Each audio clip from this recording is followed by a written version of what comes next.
In this video I'm going to show you how to place an arrow on a picture in Google Docs. So the first step is to open a Google document, and once you have done this we can add a photo into it. Click on Insert, then Upload from Computer, scroll a little bit towards the photo we want to use, and let's say we would like to use this photo.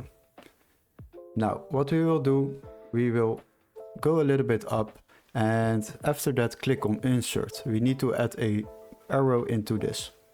Now click on Drawing, click on New, and once you have done this there will be a drawing option over here. Click on Shape, and there we will see different shapes. For now we will choose the arrow. Click on this arrow, and after that if you click your left mouse button and hold it and drag your mouse, then you will create an arrow. Do this and center it a little bit.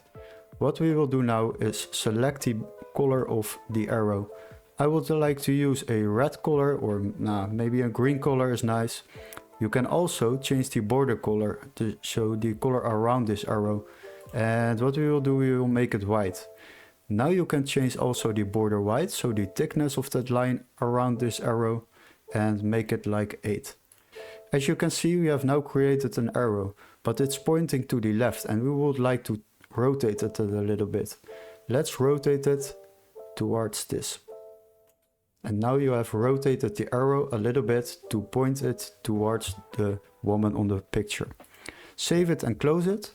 And as you can see, it is now added on different pages. So what we will do, we will make it smaller. And now it's added underneath this picture, but we would like to point on this woman. But the picture is added above the arrow, and the arrow is added underneath this picture. What we need to do now is select this arrow and then use this option in front of text. Now you can drag the arrow above this picture so you can point it towards the woman. And now you have successfully placed an arrow on a picture in Google Docs.